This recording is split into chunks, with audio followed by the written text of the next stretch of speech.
All right, so listen, okay? Pretty annoyed at most of you guys. I don't know why I'm going to do this, but I'm going to do it anyway. I'm cooking my chicken pot pie. It's a great way to kill the time, all right? Number one, a fair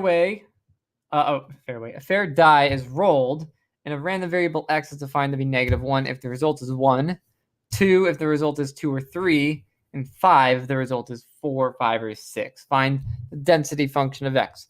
Pay attention to the commas there, folks. It's kind of important.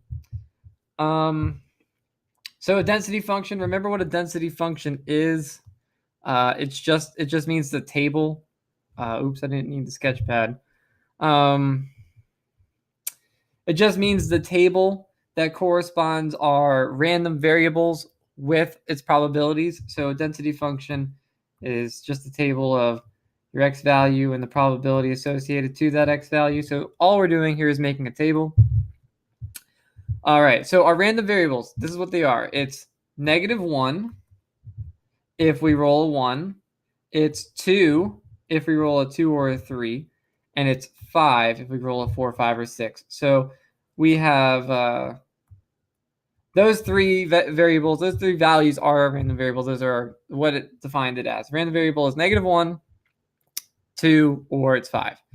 Now, what's the probability of our random value or our random variable -1 occurring? Well, -1 is if the result is 1 and 1 only. So if we roll a die, there's only a 1 in 6 chance we get a 1. So there's a 1 in 6 chance that I assign that -1. Probability of getting 2 is if I get a 2 or a 3. So I'll let you guys determine, because I know you're just going to look at the screen and copy it down, okay, and be cheating people. So if you roll a 2 or a 3, then that is your probability for the random variable 2. So you tell me, what's the probability of rolling a 2 or a 3 if you roll a die? And then 5 is if you roll a 4, 5, or a 6. So what's the probability of rolling a 4, 5, or 6? And then you guys can go ahead and put those in there. Okay, fantastic. Moving on. Can I delete this? Yes, I can. All right. Oh, gotta re-scroll. Okay. A carnival game consists of actually, hold on. Can I do this? Hold on. All right. Just making more space here. All right. A carnival game consists of selecting 3 balls simultaneously and at random from a box containing 5 red and 3 green. Each red ball selected pays 20 cents and each green ball pays 50 cents. It costs $1 to play the game. A random variable x is defined by associating with each play of the game the net payoff to the player. So whether we lose money or we win money, which is very important, by the way. So when I'm writing my density function, that's what it's asking me to do. Remember, all we're doing is writing a table here. I'm going to put the table off to the right here and do my work off to the left. So what we need to do is we need to figure out what are my random variables, what are these, and what is the probabilities associated with them. All right, so now our random variable x defined by associating with each play the net payoff. All right, so let's first and foremost, let's think about the different sort of circumstances that we run into when we play this game. What different outcomes are there? So we're choosing 3 balls. There are 5 red and 3 green. So let's think of the different outcomes. I could choose all 3 red, right? The 3 balls that I choose could all be red. That is one possibility. I could choose 2 red and 1 green. Right, that is another possibility. We'll worry about the payoff of those in a second, but let's just figure out how many different ways I could have drawn 3. I could have chose 1 red and 2 green, or I could have chosen all 3 green. Now you tell me if there's any other way that I could have picked 3 balls out of the fact that I've got 5 red and 3 green. Remember, we're only choosing 3 balls, so it's either going to be all 3 are red, 2 of them are red and 1 is green, 1 is red and 2 are green, or all 3 are green. Those are the only 4 ways. So now let's figure out the payoff. So if we pick 3 red, red pays 20 cents each. So that would be 20 cents times that 3, right? 3 times 20 cents, which is 60 cents.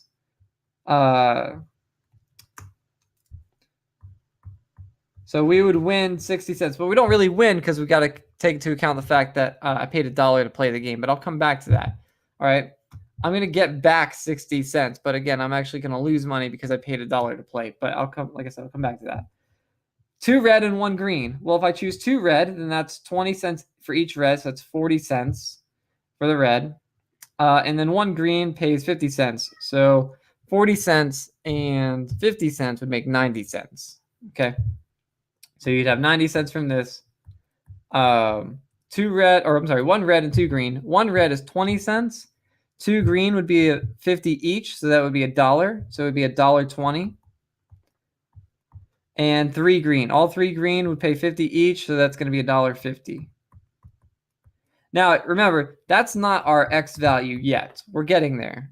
The random variable x is defined by our net payoff. So remember, we pay $1 to play this game. So if we pay $1 and we get 60 cents back, then we're actually losing 40 cents. So negative 0.4, 40 cents. If I get 90 cents back, then I'm losing 10 cents, right? I paid $1, I get 90 cents back, so I'm losing 10 cents. In this case, I win 20 cents. And then in this case, I win 50 cents. So those are my random variables. I either lose 40 cents, I lose 10 cents, I win 20 cents, or I win 50 cents. Those are the only 4 different outcomes in terms of, final outcome, how much money I walk away from this game with. All right, now to find the probability for each of them, for the 40 cents was if I picked all 3 red. So first and foremost, we're dealing with combinations here because we're talking about choosing a certain amount, out of a certain amount. So there are 8 balls in total, right? 5 red and 3 green. So there's 8 balls in total, and I'm choosing 3 of them. So I want to first figure out the total number of ways I could choose 3 out of any 8 that are given here. So calculate that out, and I believe it's 56. Now I'm just going to say 56 instead of writing 56 because you guys cheat, okay? It's 56. So all of these probabilities that I'm going to write down here are all out of 56. All right. Now that we know the total is out of 56, how many are 3 red? So if you want to find the combination of 3 red, that's the combination of, well, there's 5 red to choose from, and you're picking 3 of them, right? That's your combination of 5, of choosing 3 red. You don't have to worry about green here because you're not choosing any green. So this is just how many ways you can choose a red. So there are 5 red balls to choose from. You're picking 3 of them. Remember, the n value is the total that you have, and the r value is the number you're actually picking. And that's 10, by the way. So if you want to write on your piece of paper that it's 10 out of 56, well, that's 10 out of 56 there. Negative 10 cents. So we lose 10 cents on the 2 red, 1 green pick. So if I pick 2 red, so a combination of picking 2 red, there's 5 to choose from, and I'm picking 2 red. And the combination of choosing 1 green, there are 3 green to choose from, I'm picking 1 green. So you have to multiply them together. This is choosing 2 red out of 5. This is choosing 1 green out of 3. So you multiply those together, and I believe it's 30. So that probability would be 30 out of 56. So 30 out of 56 there. All right, so if I win 20 cents, it's because I chose 1 red and 2 green. So 1 red and 2 green. 1 red would be, well, there's 5 red to pick, and I'm only going to choose 1 of them. And 2 green, well, there's 3 to pick from. I'm only picking 2 of them. So that is, what, 5 times 6? That's, I believe, no, 5 times 3, which is 15. So that one would be 15 out of 56. Remember, all of these are out of 56.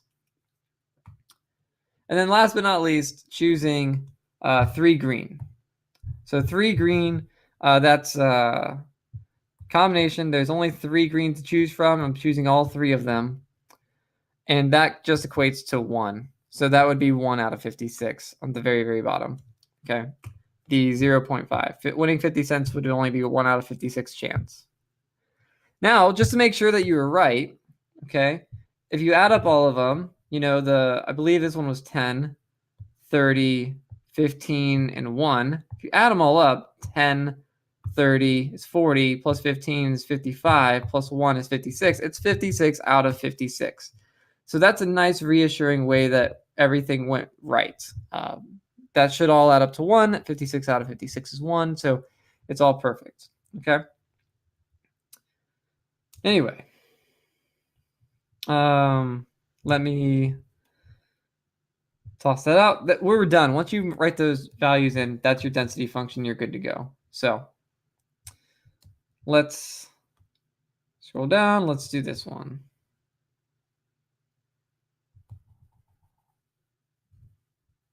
Okay, creating a little space. Can go away to Q. All right.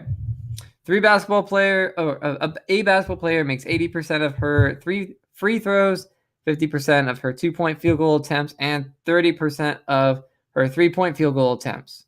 All right, so how many points is Mary Beth going to score in this game? That's the question. In a typical game, the player attempts 10 free throws, 12 2-point field goals, and 5 3-point field goals. If we assume that each type of shot is a Bernoulli process, find the expected number of points that the player will score. So Mary Beth is taking 10 free throw shots. I didn't realize I could just write on that like that. That's pretty good. I'll just do that. 10 free throws, and she's going to make 80% of those free throws. So if you are shooting 10 free throws and you make 80% of them, then you're making 8 free throws. Okay, 8 free throws. There you go. You write it down. I'm saying it because cheating. Am I right? 50% of her 2-point field goal attempts. So she's going to shoot 12 2-point field goals, and she's going to make 50% of them. That's half of them, which means she makes 6 2-point shots. And then also, she's shooting 5 3-pointers, and she makes 30% of those. Now, I know that's a decimal. I think that's 1.5. Let's just, for the sake of this problem, round it up to 2. So what we've got, she makes 8 free throws. She makes 6 2-pointers, and she makes roughly, we're assuming, 2 3-point shots, 3-point field goals.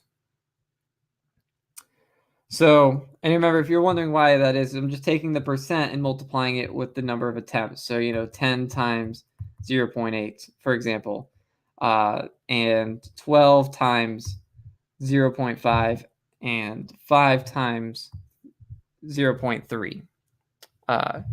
That gets us 8 for the free throws, 6 for the 2-pointers, and 2 for the 3-pointers.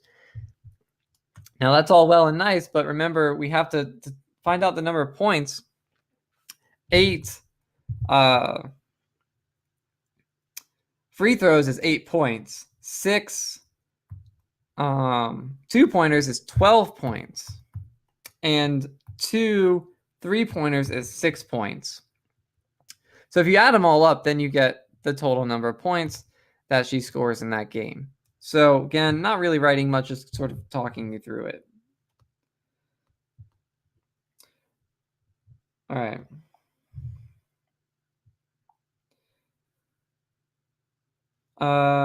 Let me create some space.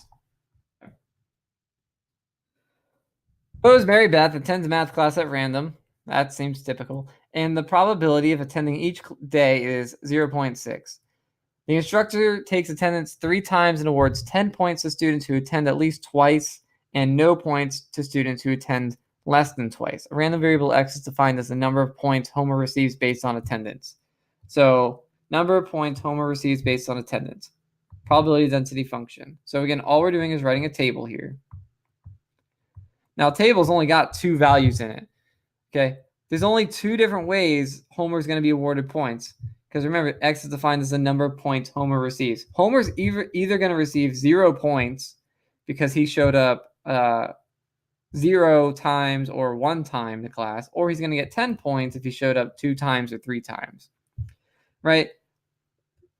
The instructor takes attendance 3 times, and they get 10 points if they show up at least twice. So 10 points if they show up 2 times or 3 times. They get 0 points if they showed up none or only once. So what we're going to do is find the probability of each of those. Now, honestly, to make this easier, if I find this probability, then this will be 1 minus that probability, because these together have to add up to 1. So I'm just only going to do half the math here. So let me just do the probability of 0 points. So the probability of 0 points, it is Bernoulli, by the way, because it's failure or success. He shows up to class or he doesn't show up to class. So it is a Bernoulli formula you can use. So the Bernoulli formula is a combination of n choose r, probability of success, the r power, probability of failure to the n minus r power. So that's the formula we're using. Now I'm going to find it for both of these occurrences.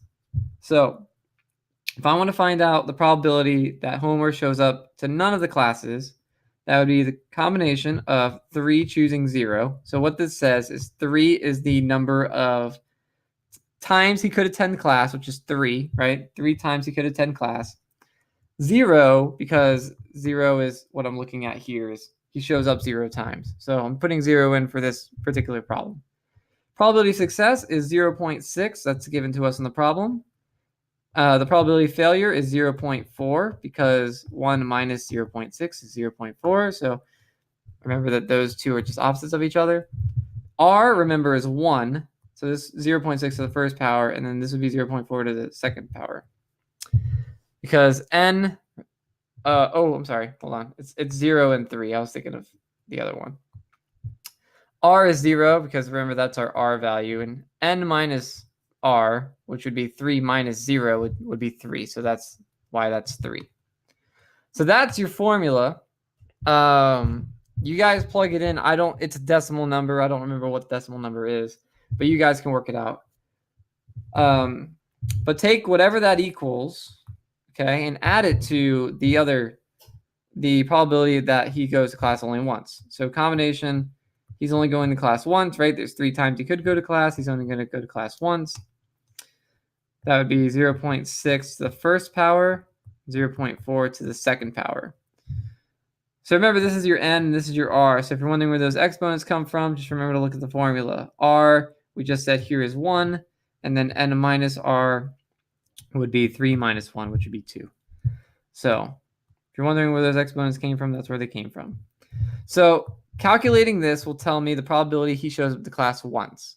So if you take those two numbers, the probability of showing the class 0 times and the probability of showing the class once, and add them up, that'll be your total here. I think it's like in the 0.3 something range, 0.34 or 0.35, something in there. Don't have a calculator to work it out, so I couldn't tell you. And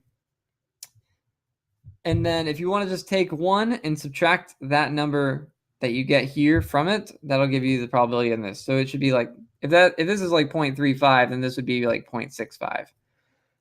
Again, I don't know the exact number. I'll let you guys work that out. But the important thing is, note that there's only 2 values for x here, because Homer's either going to get 0 points or 10 points. And then we found the probability of him getting 0 points by finding the probability of him showing the class 0 times or only 1 time. So that's what we did here. Found the probability he shows the class 0 times and 1 time, and we add them up. That'll be the probability he gets 0 points. All right. So anyway, gonna move on.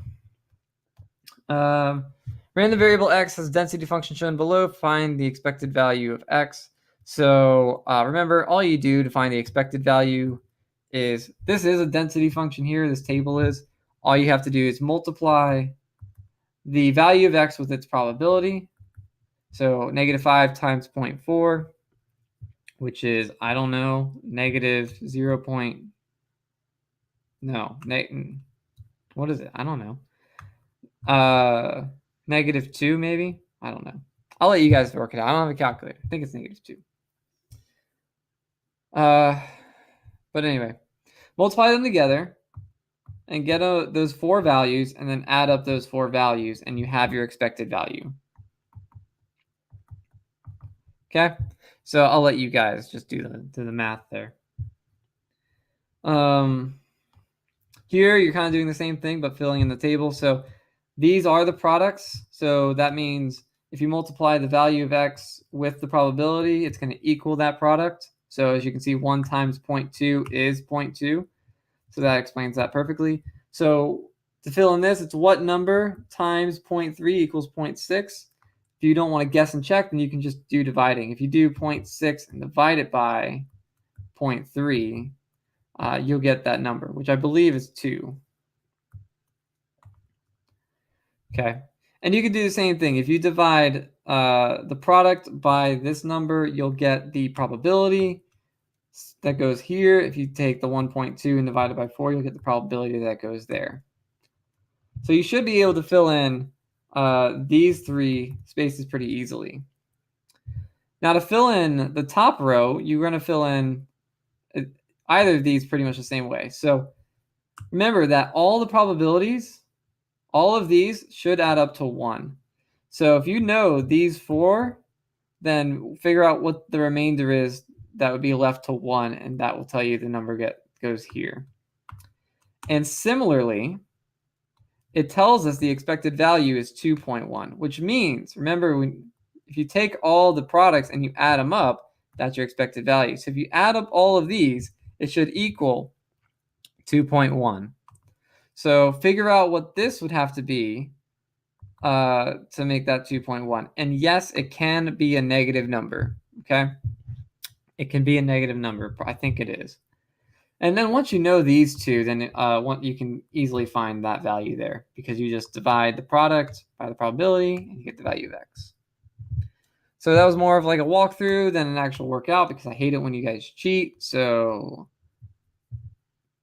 take it, eat it. You're right. So also, This is for the people that are gonna share their answers with the unforgivable students. Just know that I will find you and I will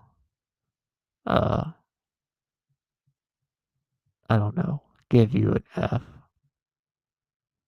Yeah. Anyway. back to normalcy. Okay, that wasn't a threat or anything. Just Don't give them the answers. Okay, thank you. Anyway, number 7. Joe has. Let me actually create some space on this one. So let's move it down a little bit more. There we go. Here we go. Okay. So Joe has 5 $1 bills, 2 $5 bills, and 3 $10 bills. He selects 3 bills at random and notes their values. Random variable x defined as the total value in dollars. So x and then the probability. Now this is going to be a long list here. Okay. If he's going to choose $3 bills, we first want to figure out how many different ways he could do that. So he could choose all 3 as $1 bills, right? He can have a dollar bill, and a dollar bill, right? And that would be a total of $3. So let me actually make this a little bit smaller because I'm going to need some space here. Okay, so $3 is one possible outcome, right? He could have a $1, $1, and a $5 bill, right? That's choosing 3. That's totally good. That's $7. So 7 could be another random variable. He could choose $1 and 2 $5. And that would be a total of $11. He could choose let's see here. A $10 bill and 2 $1 bills. which would be $12. He could choose one of each. I'm doing these in a weird order, I understand, but one of each, a $1 bill, a $5 bill, and a $10 bill, which would be $16. He could choose two $5 bills and a $10 bill, which would be $20. Stop doing that. He could choose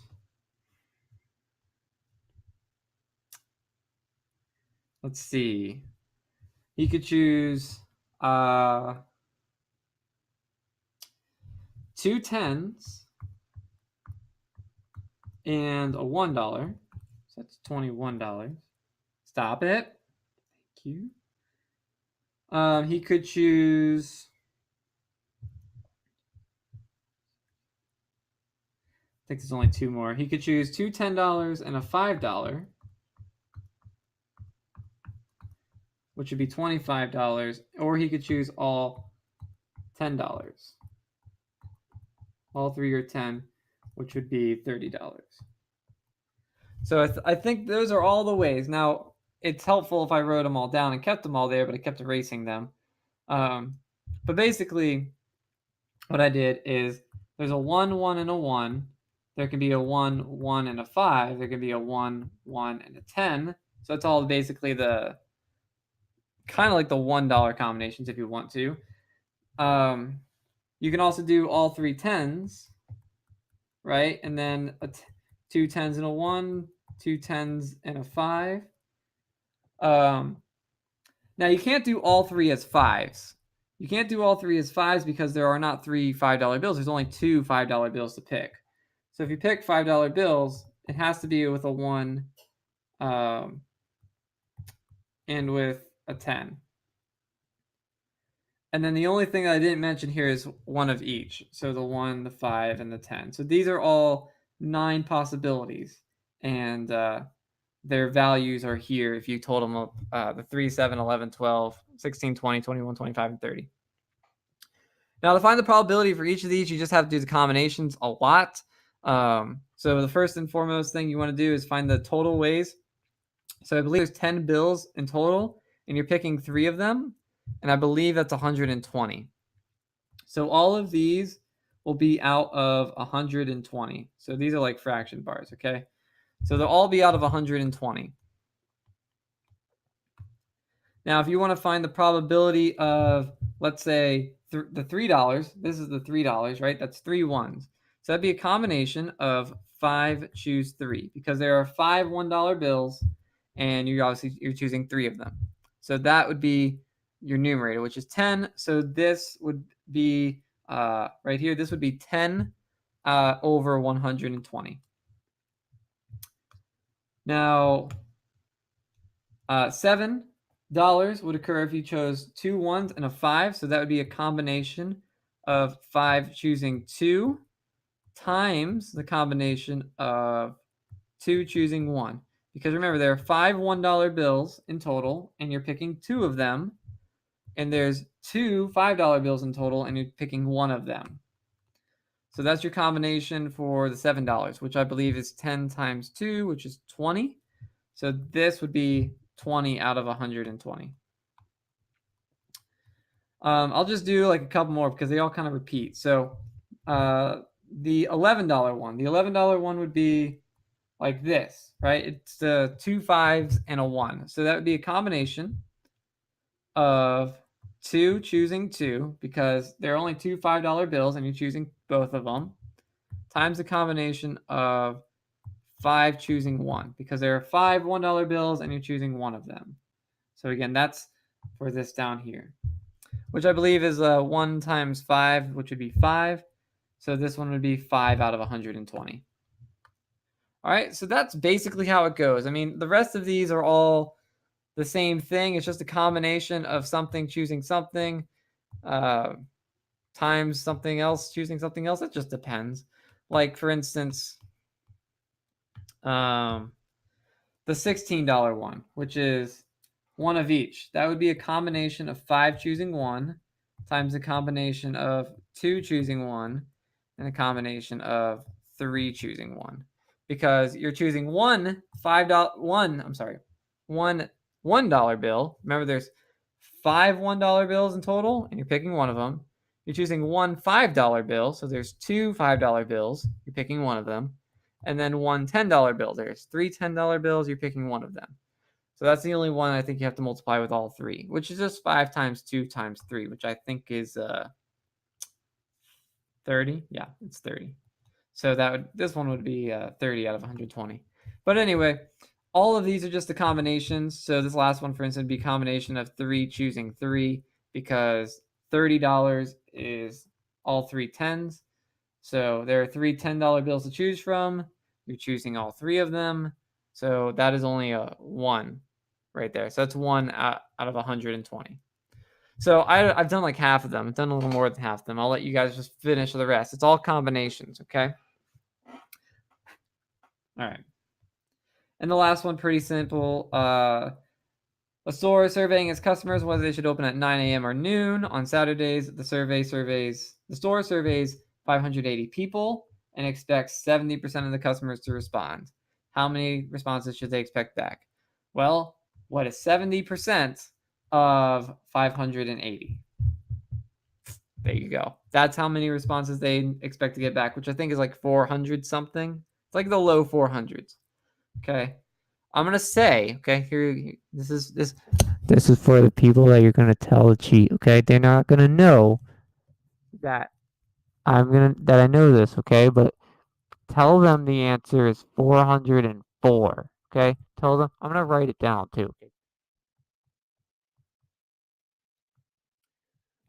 Tell them the answer is 404. Okay, that way I know that they just cheated. All right, the real answer is not 404.